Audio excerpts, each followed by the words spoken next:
जी, मैं तहसील मटक के इलाके अशाड़े में मौजूद हूँ। यहाँ पर ये जो पार्क है ये जालूगदर के नाम से पुकारा जाता है और ये मशहूर भी है।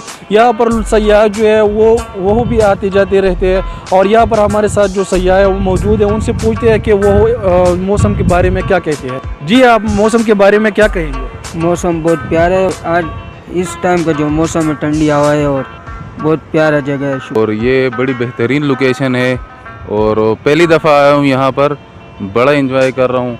बहुत ठंडी ठंडी हवाएं चल रही हैं यहाँ पे और जन्नत नज़ीर है ये स्वाद। जब हम कराची में जो है ना थोड़े से आपको पता है डिप्रेशन के शिकार हो जाते हैं, तो फिर हम यहाँ स्वाद का रुख करते हैं। यहाँ के जन्नत नज़ीर, पहाड़, दरख्त वगैरह, ये दरिया रिवर बहता है, यहाँ बड़ा मज़े का है। और इस वक्त बहुत ठंडी हवाएं चल रही है और मुझे तो सर्दी लग रही है। हम लोग यहाँ आदी भी नहीं है ज़्यादा ठंड के, तो बड़ी बेहतरीन लोकेशन है और बहुत इंजॉय कर रहे हैं हम यहाँ पे।